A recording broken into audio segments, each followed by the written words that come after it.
The revolving glass doors of the Regal Meridian Hotel caught my reflection for just a moment before I stepped through. I barely recognized myself in that black dress hair, pulled back, nothing flashy. I had spent 30 years learning how to disappear in plain sight, and tonight was no different. At least that was the plan. My brother Evan stood near the champagne fountain with his wife Delilah, both of them draped in designer labels and false smiles. My parents flanked them like sentinels, their eyes scanning the room for anyone worth impressing. When they spotted me approaching, something shifted in their expressions. Not recognition, something closer to alarm. "Excuse me, are you the help?" Evan asked loud enough for the guests nearby to hear. "Staff should use the side entrance." I stopped walking. The words hit me like ice water, but I kept my face still. My own brother, standing 3 feet away from me, pretending he had never shared a childhood with me, never eaten breakfast across from me, never borrowed money from our parents while I worked double shifts to pay my own way through college. Delilah stepped forward, scanning me from head to toe with the kind of look people reserve for stains on expensive furniture. "Sweetheart," she said, her voice dripping with manufactured concern, "staff uniforms are supposed to be navy. You are out of dress code." The CEO of Aurelius Tech, Holden Marks, stood just behind them with his wife, Juliet. He covered his mouth to hide a smirk, while Juliet leaned in to whisper something that made them both chuckle. Around us, a dozen guests in silk and diamonds watched the scene unfold like dinner theater. My mother caught my eye for a fraction of a second, then looked away. My father studied his champagne flute as if the bubbles contained the secrets of the universe. Neither of them said a word. Neither of them acknowledged that the woman being humiliated in front of international business partners was their daughter. "People like her should know their place," Holden murmured to his wife, not quite quietly enough. A waiter approached me with genuine confusion. "Miss, the service entrance is around back if you need to check in with catering." I felt the old familiar ache rise up in my chest, that hollow, burning sensation I had carried since childhood. But something was different tonight. The pain did not make me want to shrink. It made me want to wait. I excused myself and walked toward the terrace, leaving the glittering crowd behind. The city spread out below me, a million lights blinking against the darkness. I pulled out my phone and checked my email. The notification I had been waiting for glowed on the screen. Aurelius Tech, $3 billion government contract, pending final signature from founding partner. I allowed myself a small smile, the kind of smile that has nothing to do with happiness and everything to do with patience, finally paying off. I typed a message to the executive management portal. "Emergency board meeting, 8:30 tomorrow morning, mandatory attendance." I sent it through the founding authority channel, the one that bypassed every layer of corporate hierarchy and landed directly in the inbox of every person who mattered. CEO Holden Marks would receive that message within minutes. He would have no idea who sent it. The founding authority had remained anonymous for 5 years, a silent partner who owned 58% of the company and had never once shown their face at a public event. Until tomorrow. I walked back through the gala one more time, passing by my family without a glance. They were huddled together now, Delilah holding court, while my parents nodded along to whatever story she was spinning. "Did you see that poor girl?" Delilah was saying. She looked absolutely lost. "Someone really should train these event staff better." Evan laughed. "Probably some temp worker trying to sneak into the party." "Can you imagine the embarrassment?" My mother shook her head. "At least she had the sense to leave. The last thing we need is someone like that hanging around our table." I kept walking. I had heard worse from them over the years, much worse. But tonight those words felt different. They felt like evidence being collected for a case I had been building my entire life. The valet brought my car around a modest sedan that matched the modest apartment I kept in a quiet neighborhood. No one in my family knew about the penthouse downtown, the investment portfolio, the founding shares that made me one of the wealthiest women in the state. I had kept all of it hidden because I wanted freedom. I wanted to know who people really were when they thought I had nothing to offer. Now I knew. I drove home through streets slick with recent rain, the city lights blurring past my windows. My phone buzzed with a notification. CEO Holden Marks has accepted the meeting request. I pulled into my parking garage and sat in the darkness for a long moment, listening to the engine tick as it cooled. 20 years of being treated like family disappointment. 20 years of being told I was too sensitive, too ambitious, too difficult. 20 years of watching my brother receive everything I worked twice as hard to earn. Tomorrow morning at 8:30 sharp, every single person who had looked down on me would learn the truth. Not because I wanted revenge, because I was tired of being invisible to the people who were supposed to love me. I walked up to my apartment and stood in front of the mirror in my hallway. The woman staring back at me looked calm, composed, ready. "They called me for help tonight," I said to my reflection. "Tomorrow they will call me boss." I turned off the lights and went to bed, setting my alarm for 5 a.m. I had a boardroom to prepare and a family to educate. The rain started falling harder outside my window, drumming against the glass like applause. I woke at 5:50 to pale gray light filtering through my curtains. The penthouse was quiet, all clean lines and warm wood, nothing ostentatious. I had designed this space to feel like a sanctuary, not a showcase.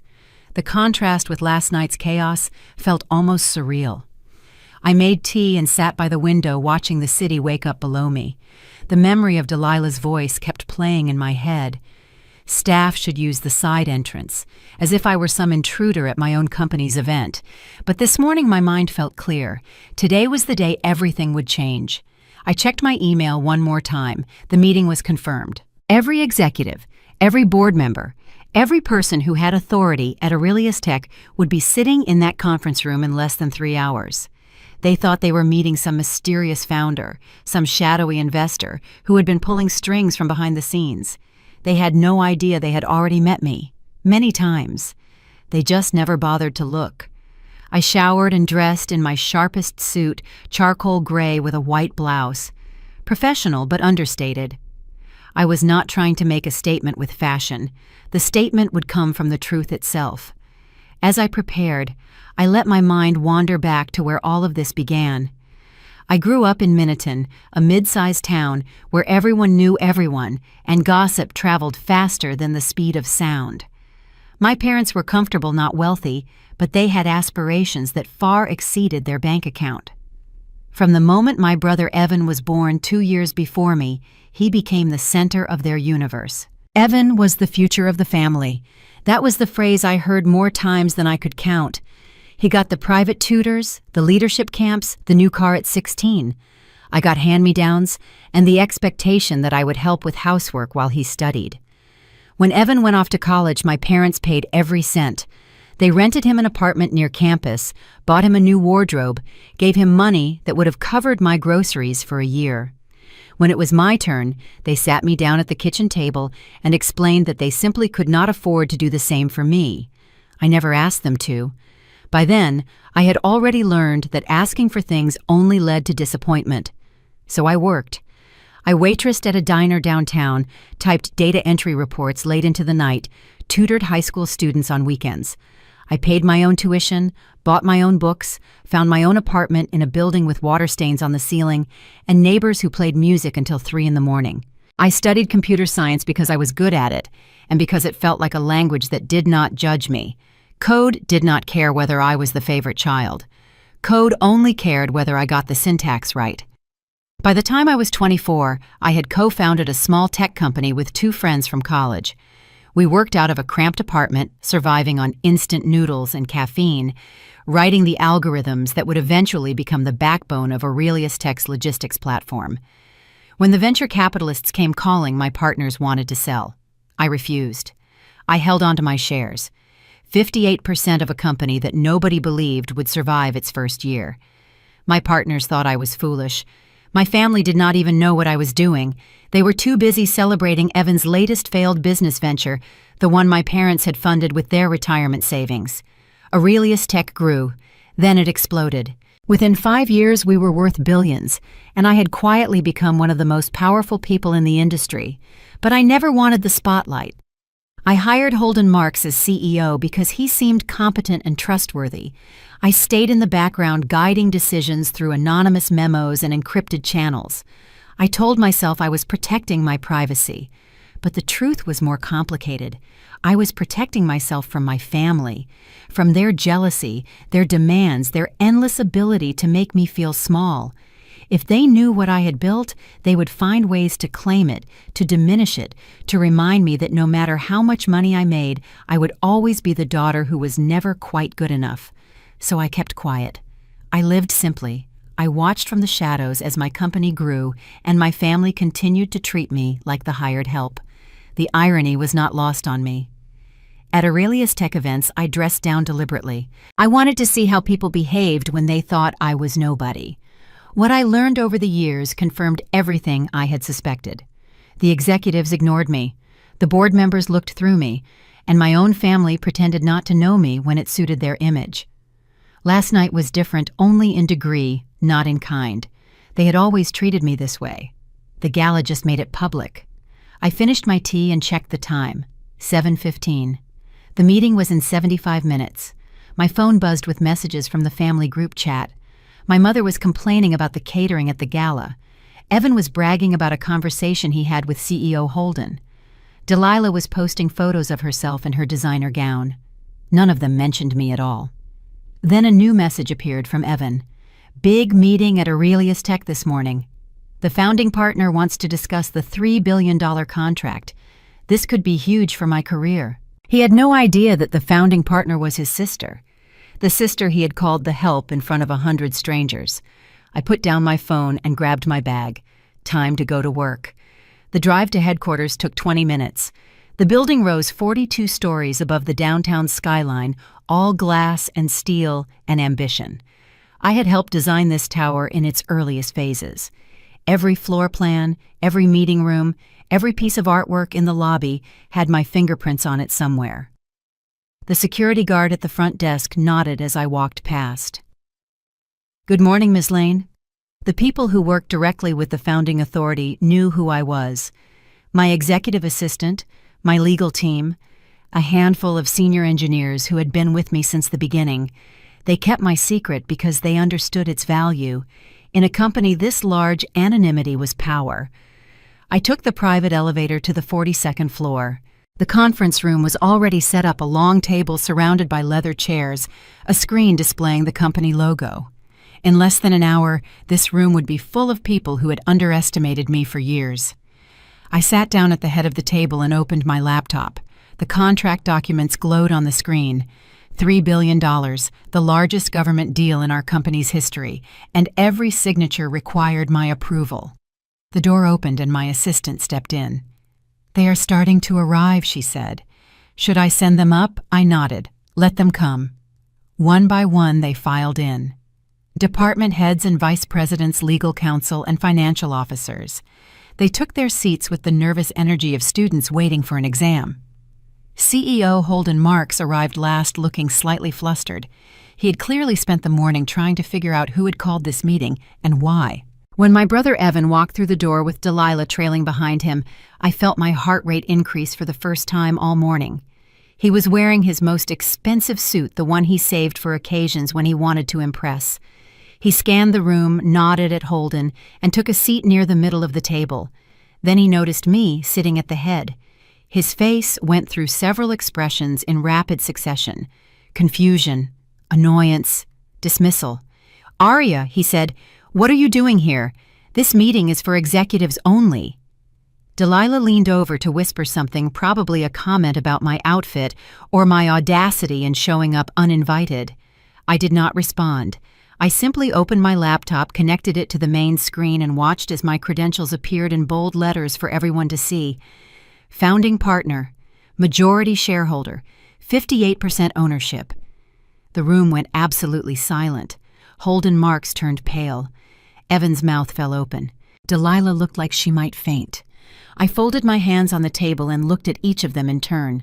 This meeting, I said calmly, was called by the founding authority. And today, I am no longer staying silent. The silence in that conference room was so complete, I could hear the air conditioning humming through the vents. 30 people sat frozen in their leather chairs, staring at the screen where my name and ownership percentage glowed in letters 3 inches tall. Holden Marks stood up so fast, his chair rolled backward and hit the wall. "This has to be some kind of mistake," he said. His voice cracked on the last word. I looked at him the way you might look at a child who has just realized Santa Claus is not real. Holden, did you ever actually read the footnotes in your employment contract? The founding authority clause has been there since day one. You just never thought it would matter.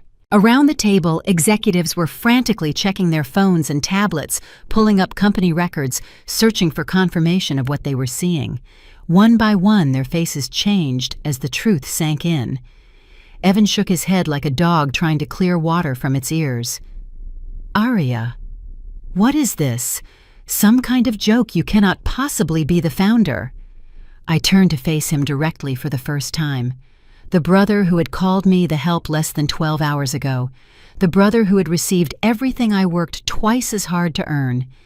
He looked smaller somehow, sitting there in his expensive suit with sweat beginning to bead on his forehead. I am not joking, I said. I have never joked about anything worth $3 billion. Delilah grabbed Evan's arm. Her face had gone from confused to horrified as the implications began to dawn on her.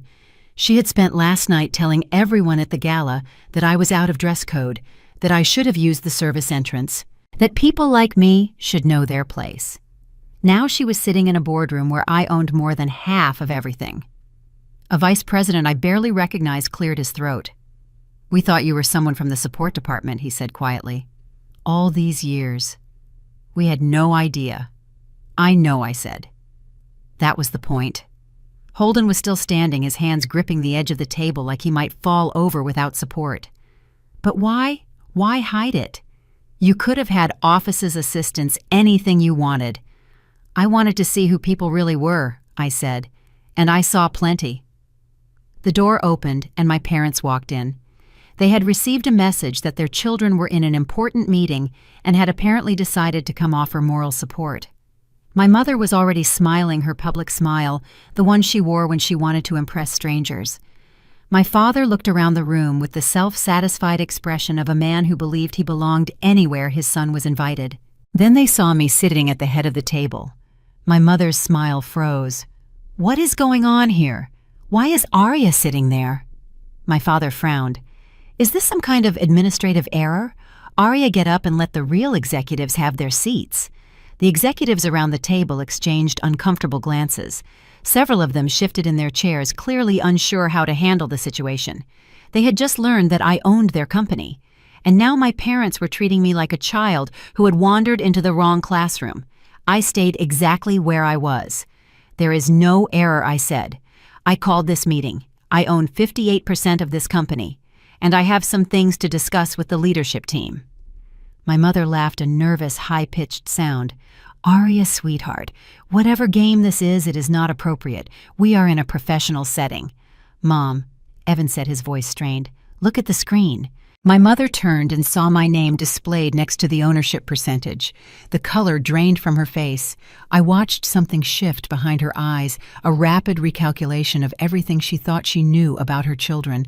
My father stared at the screen for a long moment, then looked at me, then back at the screen.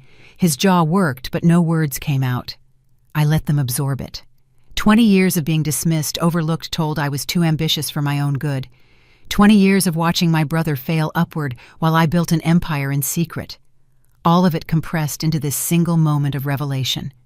Holden finally found his voice again. Ms. Lane, perhaps we should discuss this privately. I shook my head. Everything I have to say can be said in front of everyone, including my family. I stood up and walked to the presentation screen. With a few clicks, I pulled up a new document. It was not the contract. It was something I had been compiling for years. This is a summary of concerns I have had about company leadership, I said. Let me be clear. I am not here for revenge. I am here for accountability. The list appeared on the screen. Female employee turnover, up 62% in 3 years. 17 harassment complaints filed and ignored. 3 whistleblower reports buried by HR. Expense account irregularities totaling several $100,000. Client entertainment spending that would make a Fortune 500 company blush. Holden's face went from pale to gray. I have been watching, I said quietly. I have always been watching. Evan stood up, pointing at me. You cannot do this. You cannot just walk in here and start accusing people of things. We are your family. I turned to face him fully. Last night, you told me to use the service entrance. You called me the help in front of 100 people. You stood 3 feet away from me and pretended we had never met." He opened his mouth to respond, but nothing came out. "You are not my family in this room," I continued. "You are an employee whose position is currently under review." Delilah burst into tears. "This is not fair. I did not know. How was I supposed to know?" A vice president near the end of the table spoke up. "With respect, Mrs. Vale, you did not need to know who she was to treat her with basic decency." The room went quiet again. I looked at my parents who had not moved from the doorway. My mother was clutching my father's arm like she might collapse without support. My father's face had hardened into something I recognized from my childhood, that expression he wore when he was trying to figure out how to regain control of a situation that had slipped away from him. "Arya," my father said slowly, "we need to talk about this as a family, in private." I shook my head. "We have been talking as a family for 30 years. It has not helped." I turned back to the room. "CEO Marks is suspended pending an independent review of company practices. I will be appointing an interim leadership team this afternoon. All current projects continue as normal." Evan slammed his hand on the table. "What about me? What about my position?" "Your position," I said, "was given to you because of family connections, not because of qualifications." He stared at me like I had slapped him. "You are destroying everything." I looked at him steadily. "I am not destroying anything. I am finally building something that works." My mother stepped forward, tears streaming down her face. "Arya, please, think about what you are doing. Think about the family." I thought about the family, I said. "Every time you told me I was too sensitive, every time you paid for Evan's mistakes with money that could have helped me, every time you looked through me like I was not there." I paused, feeling the weight of 30 years pressing against my chest. "I am done thinking about the family the way you want me to," I said. "From now on, I am thinking about myself." I gathered my things and walked toward the door. As I passed my parents, my mother reached out and grabbed my arm. "Please," she whispered. "We did not know." I looked at her hand on my sleeve, then up at her face. "That is exactly the problem," I said. "You never tried to know." I pulled free and walked out of the conference room, leaving 30 people sitting in stunned silence behind me. My heels echoed on the polished floor as I headed toward the elevator. Tomorrow there would be meetings, negotiations, and decisions to be made. But right now, I just needed to breathe. The elevator doors closed, and I leaned against the wall, watching the floors count down. 41, 40, 39. Somewhere above me, my family was trying to figure out how everything had changed so fast. They would probably spend the next several hours arguing about whose fault it was, how they could have missed the signs, what they needed to do to fix things. None of them would realize that the only thing that had changed was their perception. I had always been this person. They just never bothered to look. My penthouse felt different when I returned that afternoon. The same clean lines, the same warm wood tones, the same view of the city I had built my empire watching. But something had shifted inside me, and every familiar surface reflected it back. I stood in front of the hallway mirror for a long time. The woman looking back at me had just done something unprecedented. She had walked into a room full of people who underestimated her and walked out with their futures in her hands. But her eyes did not look triumphant. They looked tired, and something else I could not quite name. I changed out of my suit and made myself a cup of chamomile tea, the kind my grandmother used to make when I was small before she passed away, and took with her the only person in my family who ever seemed to see me clearly. The afternoon light slanted through my windows as I sat on the couch and let myself remember. I was 11 years old the first time I realized I was invisible to my parents. Evan had just won a spelling bee at school, and my mother was planning a celebration dinner. She asked me to help set the table, then to help with the dishes, then to help clean up afterward while the rest of the family sat in the living room talking about Evan's bright future. That same week, I had received the highest score in my grade on a standardized math test. When I showed my father the results, he glanced at the paper and said, "That is nice, honey," without looking up from his newspaper. I learned early that achievements were measured differently for sons and daughters in my family. Evan's successes were celebrated. Mine were expected, and if they were not expected, they were ignored. The memories kept coming unbidden. 14 years old, asking for permission to join a summer coding camp. Too expensive, my mother said, even though they had just paid for Evan to attend a leadership retreat that cost twice as much. 16, winning a scholarship competition and getting a brief nod of acknowledgement before the conversation turned back to Evan's college applications. 18, working 3 jobs to pay for my own education while my parents called me every week to talk about how proud they were of my brother. I grew up in a house where I was physically present but emotionally erased. My role was to support, to serve, to make everyone else's life easier. When I had my own needs, I was told I was being selfish. When I had my own dreams, I was told I was being unrealistic. My phone buzzed, pulling me out of the past. A message from my mother. "Aria, we need to talk. Call me back immediately." I stared at the screen for a moment, then set the phone face down on the coffee table. Not yet. I was not ready to hear whatever justifications they had prepared. Another message, this one from my father.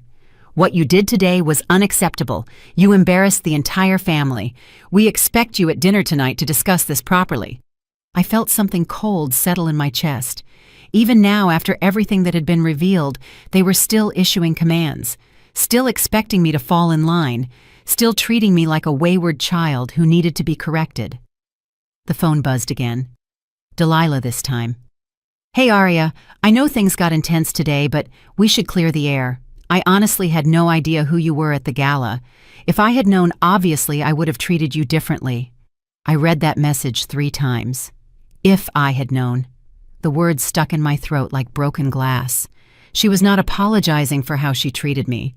She was apologizing for not realizing I was important enough to treat well. That was always the problem with my family. They measured respect in terms of status. I was the quiet daughter who worked too hard and never seemed to get anywhere, so I deserved nothing. Now that they knew I was wealthy and powerful, suddenly they wanted to clear the air. Suddenly they wanted to talk. I put on my jacket and went outside. I needed to walk, to move, to feel something other than this hollow ache that had been building in my chest all day. The neighborhood around my building was quiet at this hour, all tree-lined streets and brownstone apartments. I passed a small park where a mother was pushing her daughter on a swing, both of them laughing at something I could not hear. The little girl looked up at her mother with pure adoration, and her mother looked back with the same. I wondered what that felt like. Being looked at like you mattered simply because you existed. Being loved without having to earn it over and over again. My phone buzzed once more. This time it was a text from Evan. "Aria, we need to talk right now. Do you have any idea what you have done to my career? I had a promotion coming. Holden was going to announce it next month. You just destroyed everything I worked for." I stopped walking and read the message again. Everything I worked for. As if his position had been earned through talent and dedication rather than family connections and inherited opportunities. As if he had ever worked half as hard as I did for anything in his life. I did not reply. There was nothing to say that he would be willing to hear. When I got back to my apartment, the sun was setting over the city. I made myself a simple dinner and ate it alone at my kitchen counter, watching the lights come on in buildings across the skyline. Somewhere out there, millions of people were going about their lives dealing with their own families, their own disappointments, their own moments of triumph and despair. My phone was full of messages now, 12 missed calls from various family members. Text after text demanding explanations, apologies, immediate action. Not a single one of them asked how I was feeling. Not one of them wondered what it had cost me to keep this secret for so long, or what it meant that I had finally decided to reveal it. I picked up the phone and typed a single response to the family group chat. "I am not available tonight. We can talk when I'm ready." Then I turned off the phone and went to sit by the window. The city sparkled below me like a circuit board, all those tiny lights representing lives I would never know. I had spent 30 years trying to make myself visible to people who were determined not to see me. I had dimmed my own light so that I would not outshine anyone, kept my achievements hidden, so that no one would feel threatened, made myself small, so that others could feel large. And what had it gotten me? A family that called me the help at a public event. Parents who issued demands instead of offering love. a brother who measured his own worth by how successfully he could diminish mine. I thought about the email from the Norrington Group that was waiting in my inbox, the $3 billion contract that would change everything. Tomorrow morning there would be negotiations to complete documents to sign a company to restructure, but tonight I just sat in the darkness and let myself feel the weight of what had happened. Not the triumph of finally being seen, but the grief of understanding that I had been invisible for so long. Something had shifted in me during that boardroom confrontation. The part of me that had always hoped my family would eventually recognize my worth had finally gone quiet. In its place was something harder, colder, more certain. I did not need their recognition anymore. I did not need their approval. I did not need anything from them that they had proven themselves incapable of giving. Tomorrow I would begin building the life I actually wanted. Tonight I would mourn the life I had been waiting for, the one where my family loved me, the way families are supposed to love each other. I fell asleep on the couch sometime after midnight, and for the first time in years, I did not dream about proving myself to anyone. The invitation came the next morning, delivered not as a request, but as a summons. My mother's text read simply, "Dinner tonight, 6 o'clock. We have things to discuss." I knew what this was. I had seen it before every time I stepped out of the role they had assigned me. The family would gather, and they would remind me of my place. They would use guilt and obligation and the weight of shared history to press me back into the shape they preferred. Part of me wanted to ignore it, to stay home in my quiet apartment and let them stew in their confusion. But another part knew that running away would only delay the inevitable. If I was truly done being invisible, I needed to face them directly. I arrived at my parents' house at exactly 6. The colonial-style home looked the same as it always had, with its manicured lawn and American flag by the front door. But walking up that familiar path felt different now. I was not the struggling daughter coming to report on her modest life. I was not the family helper arriving to serve and clean and disappear into the background. I was the woman who owned their son's career. My mother opened the door before I could knock. She was wearing her good pearls, the ones she saved for important occasions. Her smile was tight. "Come in," she said. "Everyone is already here." The dining room had been set with the fine china, the pieces that only came out for holidays and company. My father sat at the head of the table, his expression unreadable. Evan and Delilah occupied their usual places, both of them watching me with a mix of wariness and resentment. I took the empty seat at the end, facing my father across the length of the table. No one spoke while my mother brought out the dishes: roast chicken, mashed potatoes, green beans, all my childhood favorites weaponized into a gesture of false warmth. Finally, my father cleared his throat. "What you did yesterday was irresponsible." I unfolded my napkin. "Was it? You humiliated your brother in front of his colleagues. You undermined the CEO of a major company. You made our family look foolish in front of people who matter." I picked up my fork. "None of those people were fooled," I said. "They already knew exactly who you were. Yesterday just made it official." Delilah leaned forward. "This is not fair, Arya. I had no idea who you were at the gala. If you had just told us, none of this would have happened." I looked at her steadily. "If I had told you, you would have treated me differently. That is exactly the point. You should have treated me well regardless." My mother set down her water glass with more force than necessary. "We have always treated you well. We gave you a home and education opportunities your father and I never had. You gave me expectations," I said. "You gave me a role, the quiet daughter who helps out and does not cause trouble, the one who watches while her brother gets everything handed to him." Evan slammed his hand on the table. "I earned my position at Aurelius Tech. I worked for years to build relationships with those people." "You worked to build relationships with people who thought they were doing you a favor," I said, "because of family connections, because they thought helping you would give them access to something valuable. They were right, actually. It just was not you." The table went silent. My mother's eyes were wet. My father's face had gone red. Evan looked like he wanted to overturn the furniture. "This is what you wanted, is it not?" My mother's voice was barely above a whisper. "To hurt us, to pay us back for some imagined slight. Imagined.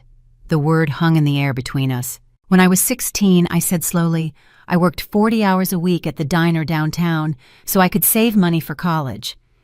Every Friday, I brought home my paycheck and put half of it in a jar in my closet. One day, that jar was empty.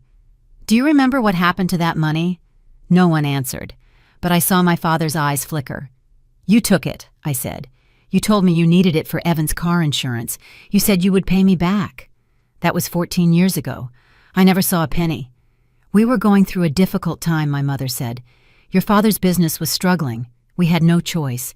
You had a choice. You just did not choose me. The room felt smaller somehow, the walls pressing in around us. My family had spent 30 years convincing me that my memories were exaggerated, my feelings were excessive, my needs were secondary to everyone else's, and I had believed them for so long. Arya, my father said, his voice low and dangerous. You need to think carefully about what you are doing. This company, this power you suddenly have, it does not change who you are. You are still our daughter. You still owe this family respect. I owe this family nothing, I said. Every good thing I have, I built myself. While you were investing in Evan's failures, I was working 18-hour days. While you were celebrating his mediocrity, I was creating something that actually matters. Evan stood up so fast his chair scraped against the floor. You think you are better than me? You think having money makes you special? I think having money makes it easier to see clearly, I said.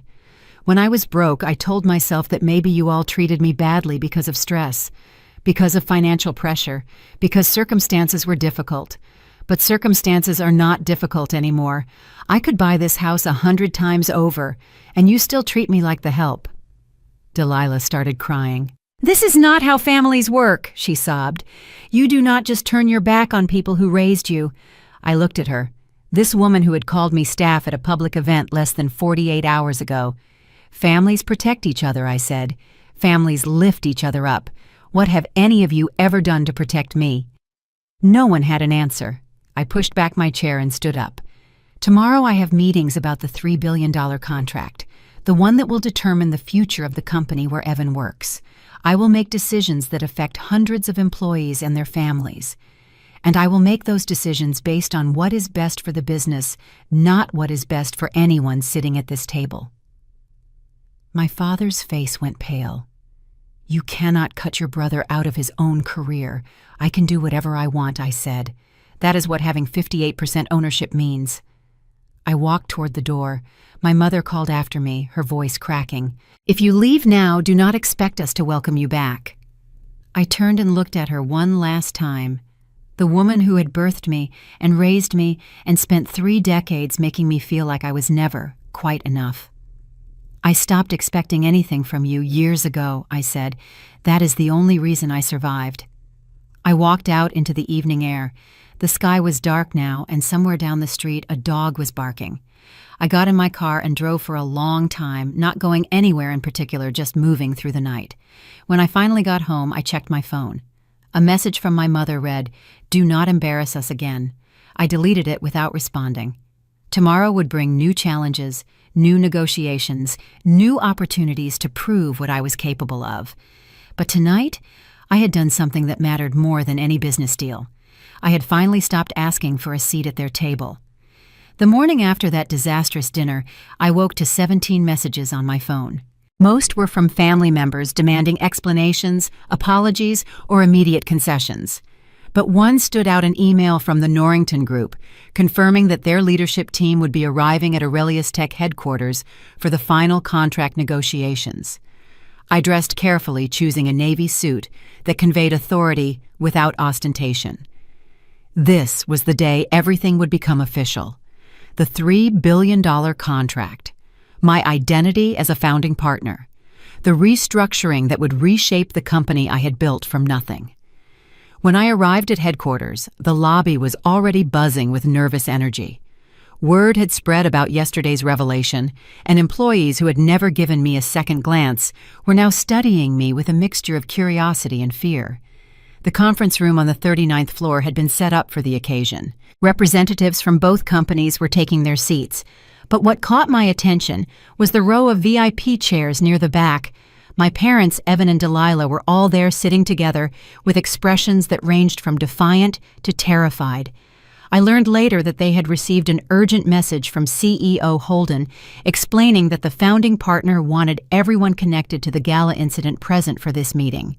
They thought they were being called in for a reconciliation ceremony, an opportunity to smooth things over and resume their place in the family hierarchy. They had no idea they were walking into a reckoning. I entered through the main door rather than my usual private entrance. Every head in the room turned toward me. The executives from Norrington rose to their feet, immediately followed by a beat later by the Aurelius Tech staff who were still adjusting to the new reality. My family remained seated. They were staring at me with expressions I had never seen before. Not shame exactly, more like the look of gamblers who have just realized the cards were marked against them from the start. Evan leaned over to whisper something to Delilah. His face was pale, and I could see sweat beading at his hairline. Whatever scheme he had been planning, whatever move he thought he could make to salvage his position, it was crumbling in real time. The Norrington CEO, a silver-haired man named Charles Beaumont, crossed the room to shake my hand. "Ms. Lane," he said warmly, "we have been looking forward to this meeting for months. Your vision for this partnership has been extraordinary." "Thank you," I said. "I believe today will mark the beginning of something significant for both our companies." Behind me, I heard my mother whisper to my father, "What is happening? Why are they treating her like that?" My father did not answer. He was watching me with an expression I could not quite read, not quite respectful, not quite fearful, something in between. The meeting began with formal introductions, but I could feel my family's presence like a weight at the back of the room. Every time I spoke, every time the Norrington executives deferred to my judgment or asked my opinion, I sensed their discomfort growing. Halfway through the session, Evan stood up. "Excuse me," he said, his voice carrying across the room. "I have some questions about the timeline for implementation." Several people turned to look at him. One of the Norrington vice presidents frowned. "And you are Evan Vale," my brother said, puffing out his chest, "head of strategic development at Aurelius Tech." The vice president glanced at me, then back at Evan. "With respect, Mr. Vale, this is a principal-level negotiation. Perhaps your questions could be addressed in a subsequent meeting." Evan's face went red. "I have been working on this partnership for months. I deserve to be part of this discussion." Delilah grabbed his arm, trying to pull him back into his seat, but he shook her off. Charles Beaumont cleared his throat. "Perhaps there has been a misunderstanding. Our contract is with Ms. Lane specifically. She is the founding authority, the majority shareholder, and the architect of the platform we are licensing. Mr. Vale's contributions, while I am sure they are valuable, are not directly relevant to these negotiations." The room went very still. I watched Evan's expression cycle through several stages of humiliation. Denial first, then anger, then a dawning horror, as he realized that every assumption he had made about his own importance was being dismantled in front of 50 witnesses. Delilah was crying silently now. My parents sat frozen in their seats, looking like they wished they could disappear through the floor. Perhaps, I said quietly, my family would prefer to wait in the executive lounge while we complete this portion of the meeting. No one objected. A security officer appeared to escort them out, and I watched them file past me without meeting my eyes. My mother's shoulders were shaking.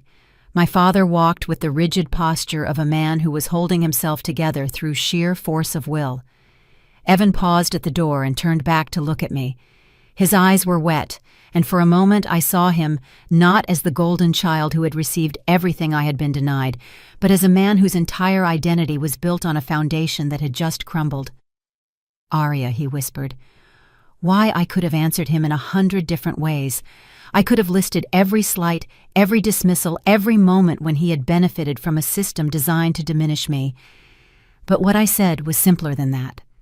Because someone needed to tell the truth, I said, and I was tired of waiting for someone else to do it. The door closed behind him and I turned back to the conference table. Now I said to Charles Beaumont, "Where were we?" The rest of the meeting passed in a blur of contract terms and partnership structures. By the time we finished, the afternoon sun was slanting through the windows, and I had signed documents worth more than my parents would earn in several lifetimes. When the Norrington team left, I sat alone in the empty conference room for a long time.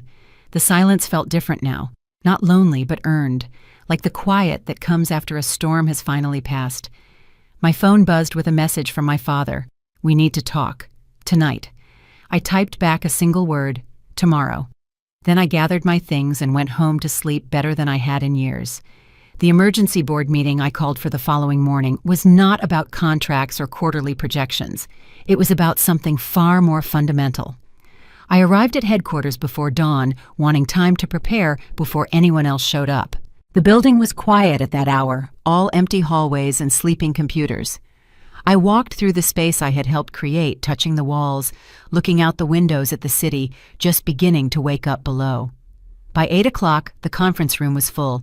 Every board member, every senior executive, every person with decision-making authority at Aurelius Tech. My family was there too, seated in the same VIP chairs they had occupied the day before. They looked like they had not slept. Delilah's makeup could not quite hide the puffiness around her eyes. Evan kept checking his phone as if expecting news that would somehow reverse everything that had happened. I walked to the front of the room and waited for silence. "Thank you all for coming," I said. "I know yesterday was difficult for many of you. Today we are going to address some things that should have been addressed years ago." I pressed a button on my laptop, and the screen behind me lit up with the first slide of my presentation. It was not charts or graphs or financial data. It was a photograph of me at 19 years old, working the night shift at a diner, my hair pulled back and grease stains on my apron. "This is who I was when I started writing the code that became the foundation of this company," I said. I was working 60 hours a week at minimum wage jobs while taking a full course load. I did not have family support. I did not have investors. I had an idea and a willingness to work harder than anyone else in the room. I clicked to the next slide. Another photograph, this one showing a cramped apartment with computer equipment spread across every surface. This is where the first prototype was built. My roommates thought I was crazy. My professors thought I was wasting my time. My family did not even know what I was doing because they were too focused on my brother's latest venture to ask about mine. Around the room, people shifted uncomfortably. My parents were staring at the screen with expressions I could not read. "I am not showing you these images to ask for sympathy," I continued. "I am showing you because I want you to understand something important. When people look at me today, they see the owner of a multi-billion-dollar company. They see power and money and influence. But I remember what it felt like to be invisible, to be dismissed, to be treated like someone who did not matter because I had not yet proven my worth in terms they could understand." I clicked through more slides. Documentation of every time Evan had been promoted based on family connections rather than qualifications. Records of complaints filed by female employees that had been ignored or buried. Evidence of expense account irregularities that had been overlooked because the right people were involved. This company was built on a foundation of innovation and hard work, I said. But over the years it has developed problems. Not technical problems, cultural problems. And starting today, those problems are going to be addressed. Holden Marks raised his hand. "Ms. Lane, I want to assure you that any issues with company culture were never intentional." I looked at him steadily. "Intention does not matter," I said.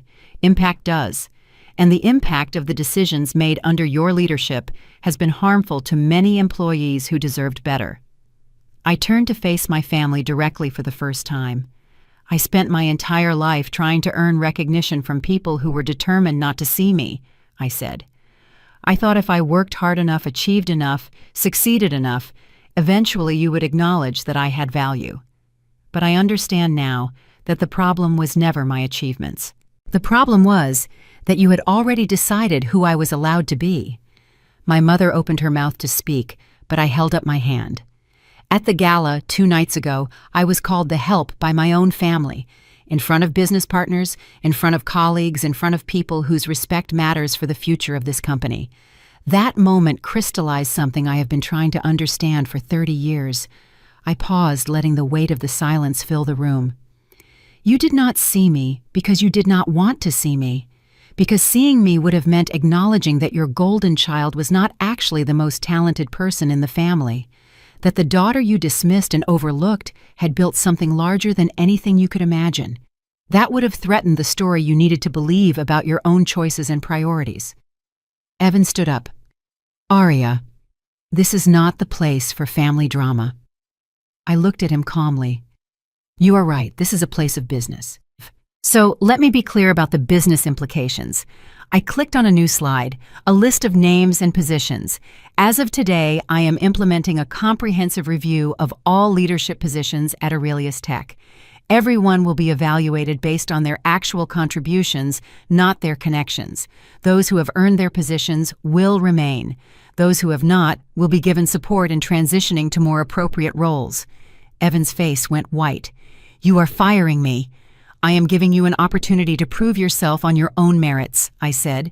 If you are as talented as you believe you are, you have nothing to worry about. The room erupted in murmurs. Board members were whispering to each other. Executives were checking their phones. My parents sat frozen, apparently unable to process what was happening. I raised my voice slightly. Additionally, I am establishing an independent ethics committee to review all complaints that have been filed in the past 5 years. Anyone who was harmed by policies or decisions that prioritized convenience over justice will have the opportunity to be heard. Ms. Lane, one of the board members, said this seems quite aggressive. Perhaps a more measured approach. I turned to face him directly. A measured approach is what got us here. Women left this company because their concerns were ignored. Talented people were passed over for promotion because they did not have the right connections. We have been measuring our way into mediocrity, and it stops today. No one else objected. I looked at my family one last time. You are welcome to stay and observe the restructuring meetings this afternoon. But I want to be clear about something. Whatever happens between us personally, it will have no impact on my professional decisions. I am not doing this for revenge. I am doing this because it is right. Evan stared at me like he was seeing a stranger, which in a way he was. The little sister who had always accepted her place at the bottom of the family hierarchy no longer existed. In her place stood someone he did not recognize and could not control. The meeting ended with a series of announcements about process changes and timeline. People filed out slowly, many of them stopping to shake my hand or offer words of support. A few executives avoided my eyes altogether, probably calculating how the new reality would affect their own positions. My family left without speaking to me. I watched them walk out together, a tight cluster of shared grievance and wounded pride. For the first time in my life, I did not feel pulled to follow them. I did not feel the need to explain myself or apologize for taking up space. I gathered my things and headed to my office where the real work of rebuilding would begin. The panic set in fast. By noon that same day, my phone was flooded with messages from relatives I barely knew. Aunts and uncles and cousins who had never shown interest in my life were suddenly very concerned about family unity and the importance of forgiveness. My mother had apparently spent the morning calling everyone in her address book, painting a picture of a troubled daughter who had lost her way and needed to be brought back into the fold. I ignored most of the messages, but I saved them. There is something clarifying about seeing manipulation in black and white, each text a small testament to how deep the dysfunction ran. That afternoon, Evan showed up at my office unannounced. My assistant tried to stop him, but he pushed past her and stormed through my door like he still had authority here. "We need to talk," he said, alone. I nodded to my assistant, who closed the door reluctantly behind her. Evan paced back and forth in front of my desk, his hands clenched at his sides. "This has gone too far. You are destroying everything I have built." "What exactly have you built?" I asked quietly. He stopped pacing and stared at me. "My career, my reputation, my position at this company. You mean the position you received because of family connections? The career that was handed to you while I was building this company from the ground up? That is not fair. I worked hard." I leaned back in my chair. "I know you believe that, and maybe by your standards you did work hard. But there is a difference between working hard when every door is already open and working hard when you have to build the doors yourself." Evan slammed his hand on my desk. "You have always resented me, always been jealous of what I had." I felt something shift inside me. Not anger exactly, more like the final pieces of a puzzle clicking into place. I was not jealous of what you had, I said. I was hurt by the way it was given to you. Every advantage, every opportunity, every second chance, after every failure. Meanwhile, I was told to be grateful for scraps, to lower my expectations, to accept that some people just get more than others. Our parents did the best they could. I looked at him steadily. Did they do what was easiest? Investing in you was easy because you expected it. Investing in me would have meant questioning their own assumptions about what daughters are supposed to want and deserve. Evan was quiet for a moment. Then his expression hardened. Fine, you win. Is that what you wanted to hear? You win. Now can things go back to normal? There is no going back, I said. There is only forward. He left without another word. I watched him go and felt nothing but a tired kind of relief. That evening my parents tried a different approach. They showed up at my apartment building and convinced the doorman to let them up. When I opened my door, my mother was standing there with a casserole dish and tears streaming down her face. "We made your favorite," she said. "Please, let us talk." Part of me wanted to close the door, but a larger part recognized that this was a conversation that needed to happen one way or another. I let them in. We sat in my living room, the casserole untouched on the coffee table between us. My father looked around at the space like he was cataloging evidence. "Nice place," he said finally. "How long have you lived here?" 6 years, I said. His jaw tightened. 6 years. We had no idea you could afford something like this. You never asked. My mother dabbed at her eyes with a tissue. "Arya, sweetheart, we have always loved you. Whatever you think you remember about your childhood, we did our best. I know you believe that I said. But your best included telling me I was too sensitive when I asked for the same things Evan received. Your best included taking my savings without asking and never paying it back. Your best included 20 years of making me feel like I was less valuable than my brother. We never said that my father protested. You did not have to say it. You showed me every single day." The silence stretched between us. Outside, the city hummed with its endless noise. Somewhere far below, people were going about their lives unaware of the small drama playing out 40 floors above them. My mother spoke first. "What do you want from us?" "An apology. We are sorry. There. We are sorry for whatever we did that made you feel this way." I shook my head. "That is not an apology. That is you being sorry that I feel bad, not sorry for what you did." "What more can we say?" I thought about that for a long moment. Nothing, I said finally. "There is nothing you can say that will undo 30 years, and I am not asking you to. I am just asking you to understand why things cannot go back to the way they were." My father leaned forward. "You are talking about cutting off your own family. Think about what that means." "I have thought about it," I said, "for a very long time, and I have realized something. The family you are asking me to protect is the family that hurt me, the family that made me feel small and worthless and invisible. Why would I want to go back to that?" "Because we are your parents," my mother said, her voice breaking. "Because that is what families do. They forgive. They move on." I looked at her, this woman who had given me life and then spent 30 years making me feel like it was not quite worth living. "I love you," I said. "Both of you. But love does not mean accepting abuse. It does not mean pretending that harm did not happen. And it does not mean sacrificing my own well-being to make you comfortable." "So, what happens now?" my father asked. "Now you leave," I said. "And we take some time apart. And maybe eventually, if you can demonstrate that you understand what you did and why it was wrong, we can try to build something new. But I am not going to hold my breath." They left with the casserole dish. My mother was crying.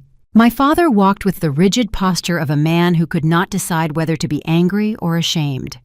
I closed the door behind them and stood in my quiet apartment alone with my choices. Tomorrow there would be meetings and decisions and the endless work of restructuring a company. But tonight I had done something just as important. I had told my parents the truth and let them leave with it. What they did with that truth was up to them.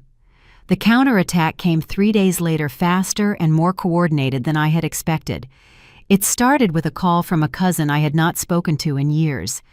Arya, she said, her voice dripping with false concern, the family is really worried about you. Your mother says you have been acting erratically. Maybe you should see someone. I am fine, I said. Thank you for your concern. It is just, she continued, people are talking. They say you had some kind of breakdown at work, that you are trying to destroy your brother's career over childhood jealousy. I ended the call and checked my messages. 17 new texts, all variations on the same theme. Family members I barely knew were suddenly experts on my mental state, all of them gently suggesting that I needed help, that I was not thinking clearly, that I should apologize to my parents and brother before I did something I would regret. The smear campaign had begun. I spent the morning reviewing the messages, not because they hurt me, but because I wanted to understand the strategy. My family had decided that if they could not control me directly, they would try to control the narrative. They would tell everyone that the successful businesswoman who had just signed a $3 billion contract was actually unstable, vindictive, consumed by petty jealousy. It was a clever move, actually. If they could not diminish my accomplishments, they could at least try to diminish my character. I called my legal team. By afternoon, we had a response prepared, a carefully worded statement to be distributed to anyone who needed to know the truth. Documentation of my business accomplishments, including dates and figures that could be independently verified, character references from colleagues and partners who had worked with me for years. But the most important conversation happened that evening when I received an unexpected visitor. Helena Martinez lived in the apartment next to my parents' house. She had been my neighbor for most of my childhood, a retired school teacher who used to give me cookies and listen to me talk about my dreams. She was one of the few adults from my past who had ever seemed to genuinely care about my well-being. She showed up at my building without warning, and the doorman called up to ask if I would see her. I said yes. Helena looked older than I remembered, her hair completely white now, but her eyes were sharp and kind. She sat on my couch and accepted a cup of tea before saying anything. I heard what they are saying about you, she said finally. Your mother called half the neighborhood yesterday, telling everyone you had lost your mind. I'm not surprised. She shook her head slowly. I told her she was wrong. I have watched you since you were a little girl, Arya. I saw how hard you worked, how little they gave you, how much they expected you to do without complaint. I felt tears prick at my eyes for the first time in days. Thank you, I said. That means more than you know. I also told her something else, Helena continued. I told her that I had never seen you stronger than you seem right now, that whatever you are doing, it looks like the actions of someone who has finally figured out who she is. I set down my tea and looked at this woman who had been kinder to me than my own parents. They are trying to make me feel crazy, I said. They want me to doubt myself. Helena reached over and patted my hand. Do you doubt yourself? I thought about it honestly. No, I do not. Then their opinions do not matter. She smiled, the same warm smile I remembered from childhood. The people who love you will see the truth, and the people who believe their lies were never really on your side to begin with. She left a few hours later, but her words stayed with me. That night I received an email from my brother. It was longer than any of his previous messages, and I could tell he had spent time crafting it. Arya, he wrote, I think we got off on the wrong foot. I know things have been tense between us, but we are still family. We should not let business disagreements destroy our relationship. Can we meet tomorrow to discuss how to move forward? I am willing to compromise. I replied with 3 sentences. I am open to meeting, but I want to be clear about something. There will be no compromises on the restructuring. We can discuss our personal relationship, but my professional decisions are final. His response came an hour later. Fine, but I think you will regret this. I turned off my phone and went to sleep. The next morning, I learned that Evan had spent the night calling board members trying to drum up support for a vote of no confidence in my leadership. He had been making promises he could not keep, suggesting alliances he had no authority to offer. By the time I arrived at the office, 3 different executives had forwarded me recordings of his calls. I called my legal team again. By noon, Evan had received an official notice from Human Resources. His position at Aurelius Tech was being reviewed pending an investigation into his attempt to undermine company leadership. He was being placed on administrative leave effective immediately. My phone rang. It was my father. "What have you done?" he demanded. "You cannot fire your own brother." "I did not fire him. He is being investigated for insubordination. There is a difference. This is revenge, pure and simple. This has consequences. There is a difference there, too." He hung up on me. I went back to work. That evening, I received confirmation from the Norrington Group that all contract terms had been finalized. The $3 billion deal was done. My company's future was secure, and despite everything my family had tried to do, I was still standing. I allowed myself a small smile as I read the confirmation email. They had started a war they could not win. The Norrington Group's CEO, Charles Beaumont, flew in personally for the signing ceremony. It was the kind of event that would normally be covered by business publications and industry newsletters, but I had requested that media coverage be kept to a minimum. This moment was not about publicity. It was about completion.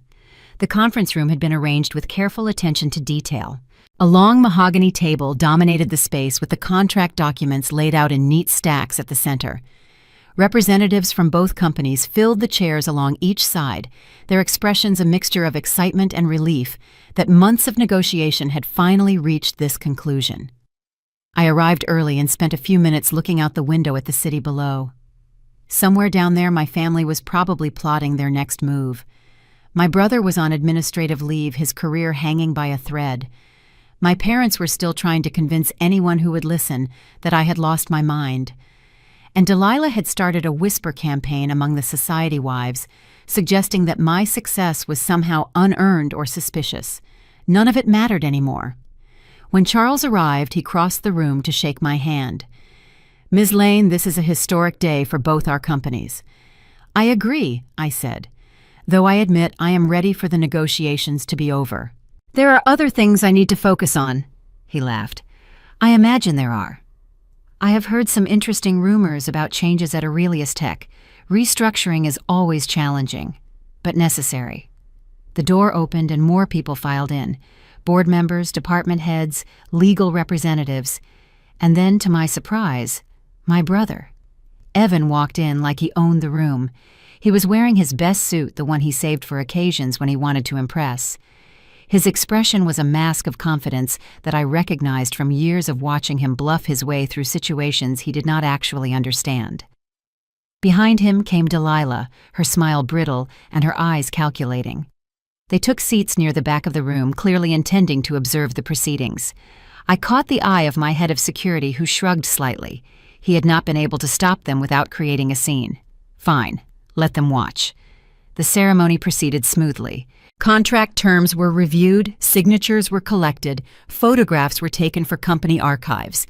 Charles Beaumont gave a short speech about the future of the partnership and the vision that had made it possible. "I would like to take a moment," he said, "to specifically acknowledge Ms. Aria Lane. The platform we are licensing today was her brainchild. The architecture, the algorithms, the fundamental innovation that makes this partnership valuable all came from her work.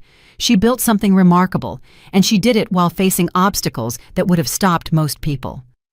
Around the room, heads nodded. In the back, Evan's face went red. Charles continued, "In my experience, the most valuable partnerships are built on mutual respect. I respect Ms. Lane not just for what she has accomplished, but for how she accomplished it. With integrity, with persistence, and with a commitment to excellence that never wavered." He raised his glass. "To Ms. Lane. And to the future we are building together." The room echoed the toast. I felt heat rise to my cheeks, unaccustomed to this kind of public recognition. When the ceremony ended, people began to mingle and celebrate. Charles pulled me aside. "I hope you do not mind me saying," he said quietly, "but I have heard about your family situation, the challenges you have faced internally." I tensed slightly.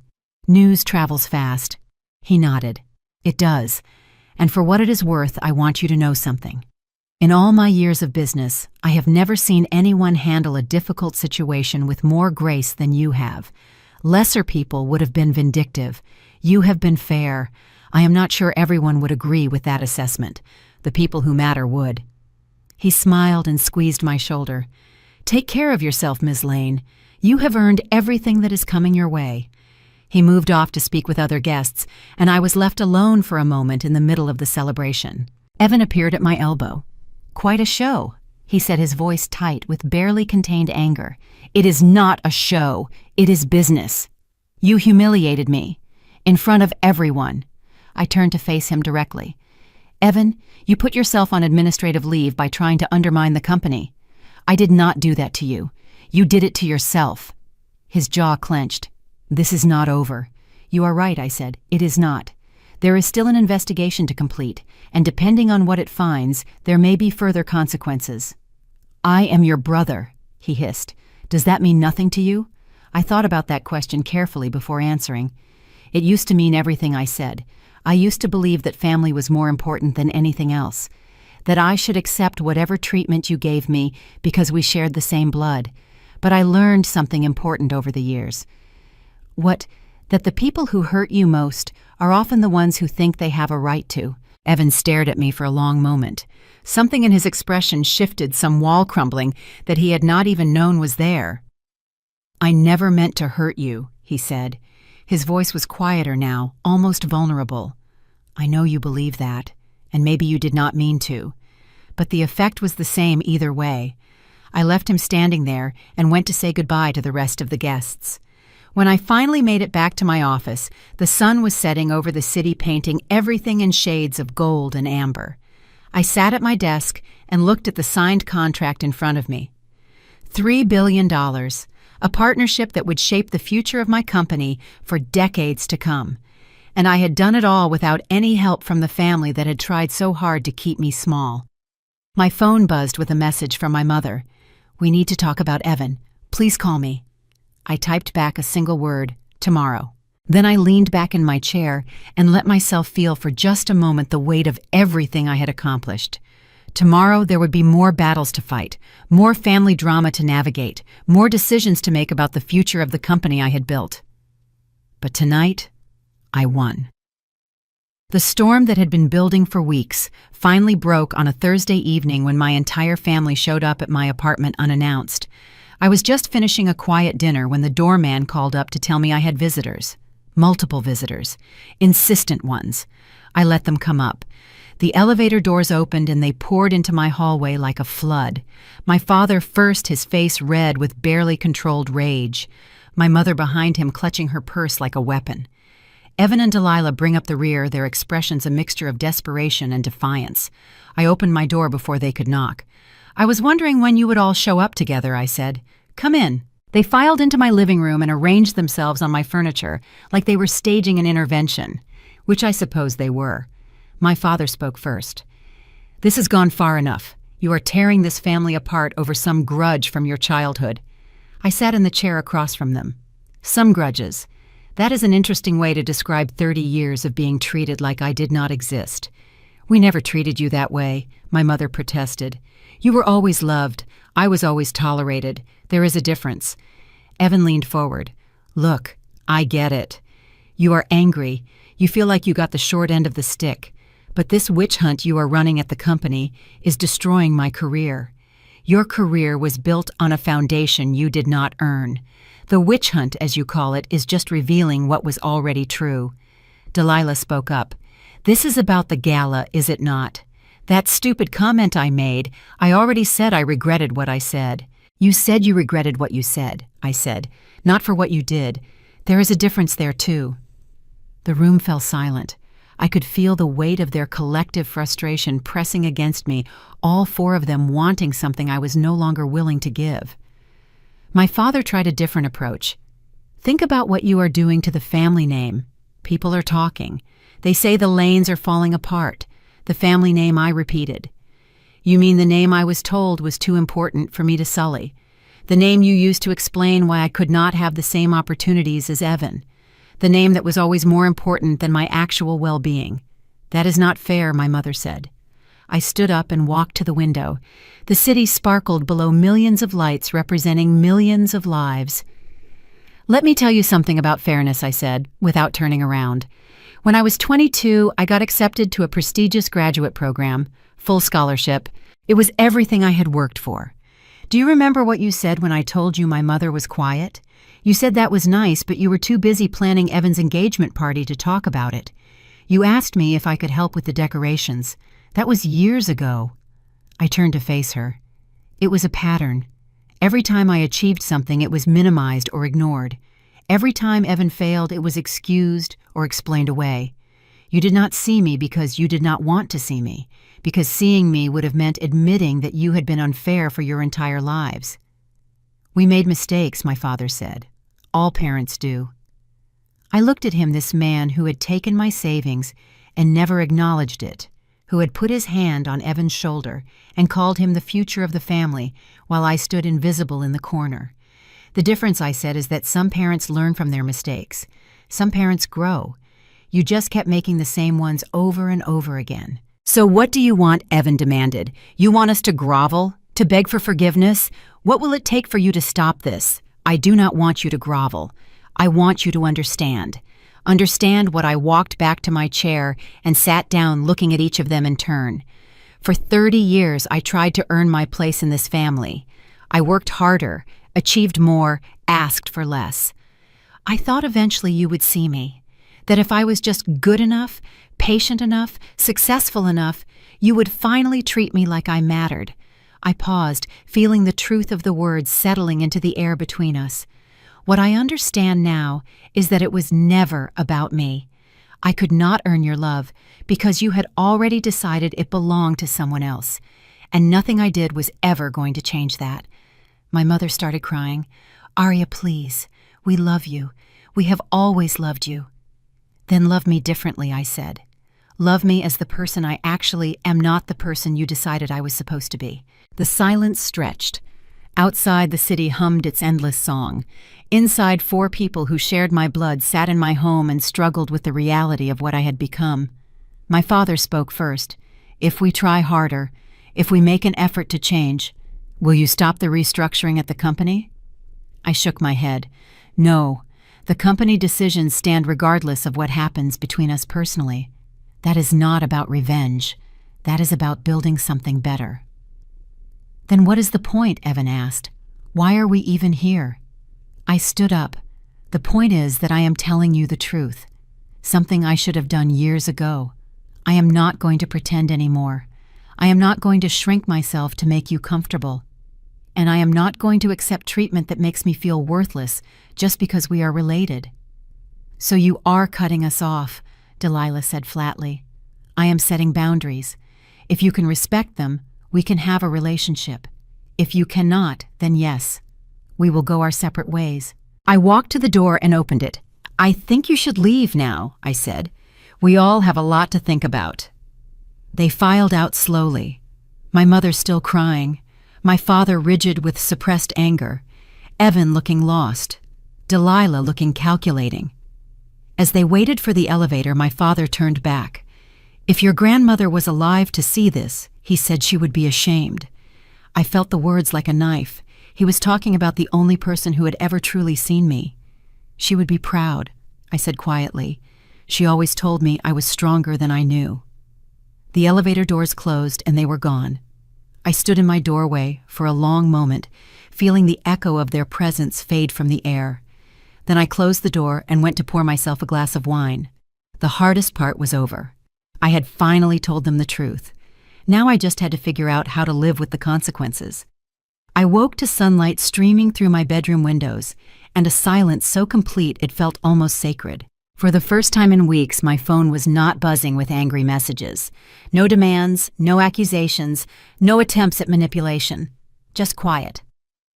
I made coffee and sat by the window watching the city come alive below. Somewhere out there, my family was dealing with the aftermath of last night's confrontation. My brother was facing the reality that his career had been built on a foundation that no longer existed. My parents were trying to understand how their invisible daughter had become someone they could no longer ignore. But here in my apartment, surrounded by the life I had built for myself, I felt something I had not felt in years. Peace. I spent the morning going through my email, responding to congratulations from business partners and handling the small administrative details that follow any major deal. The $3 billion contract was signed. The company restructuring was underway. Everything I had worked for was finally coming together. Around noon, I put on my jacket and went for a walk. The park near my building was full of people enjoying the autumn weather. Families with children, couples holding hands, elderly people feeding the pigeons. I walked among them, feeling like I was seeing the world with new eyes. For so long I had been carrying a weight I did not even know was there. The constant effort of trying to earn love that should have been given freely. The exhausting performance of being small enough not to threaten anyone. The quiet desperation of hoping that someday, somehow, things would change. Now that weight was gone. I sat on a bench and watched a mother push her daughter on a swing. They were laughing together, the child's joy reflected in her mother's face. I thought about what it might have been like to grow up that way, to be seen, to be valued, to know without question that you were loved exactly as you were. I would never know that feeling from my own family. But I had learned something more important. I could give that feeling to myself.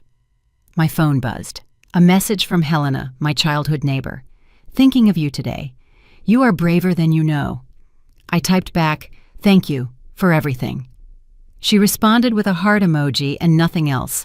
Sometimes the simplest gestures say the most. When I got back to my apartment, there was an email waiting from Charles Beaumont. The board at Norrington has been discussing our partnership. They want to extend our collaboration significantly. We believe you have a unique vision for the future, and we want to be part of it. I read the email twice, letting the words sink in. A unique vision for the future, not a vision shaped by my family's expectations or my brother's shadow or my parents' narrow definition of what a daughter should be. My vision, built from my own experiences, my own struggles, my own hard-won wisdom. I wrote back, I am honored. Let us set up a meeting to discuss the details. That evening, I sat down with a notebook and wrote a letter. Not to send, just for myself. Dear past me, I know you are tired. I know you feel invisible. I know you wonder sometimes if anyone will ever see you for who you really are. I want you to know that it gets better. Not because the people who hurt you will change, but because you will change. You will learn that your worth does not depend on their recognition. You will discover that the love you were looking for from them was inside you all along. You will build something amazing, not to prove anything to anyone, but because that is who you are. A builder, a creator, a woman who refuses to be defined by other people's limitations. Hold on. Keep working. Keep believing in yourself even when no one else does. The best is yet to come. I closed the notebook and set it aside. Outside my window, the city was settling into the evening. Lights were coming on in buildings across the skyline, each one representing a life I would never know. But I no longer felt separate from all of it. I felt connected, part of something larger than my family, larger than my company, larger than any single relationship or conflict. My phone buzzed one more time, a message from my mother. I have been thinking about what you said. Maybe we can try to understand each other better. No pressure. Just if you want to talk. I stared at the message for a long moment. It was not an apology, not really, but it was something different from what I had received before. A crack in the wall, maybe, a small opening. I typed back, maybe. Give me some time. Then I set down my phone and looked out at the evening sky. And there, with the city glowing beneath me, a memory rose clear and warm of my grandmother, standing at her tiny kitchen counter, stirring tea in a chipped porcelain cup. She once told me that strength isn't loud. It isn't the person who wins the argument or the voice that shouts the longest. Strength is the quiet decision to keep becoming yourself, even when no one else understands who that is yet. For years, I thought she meant surviving. Tonight, I finally understood she meant living. The story of my family was not over. There would be more conversations, more conflicts, more attempts to find common ground or accept that there was none. The restructuring at the company would continue with all its challenges and complications. The $3 billion contract would bring new opportunities and new responsibilities. But none of that was what mattered most. What mattered was that I had finally stopped waiting for permission to be myself. I had finally stopped shrinking to fit into spaces that were never meant to hold me. I had finally looked at the people who raised me and said, "This is who I am. Accept it or do not." But I am done pretending to be someone else. The pain did not disappear, did not. It probably never would completely, but it had transformed into something else. Wisdom, maybe. Or strength. The kind of strength that comes from surviving what you thought would destroy you. If you have made it this far, thank you for listening to my story. If you have ever felt invisible to the people who were supposed to love you, I want you to know that you are not alone. Your worth does not depend on their recognition. Your value does not decrease because they failed to see it. If this story resonated with you, leave a comment. If you have ever had to find your own strength when the people around you were trying to keep you small, share your experience. And if you want to hear more stories like this one, subscribe.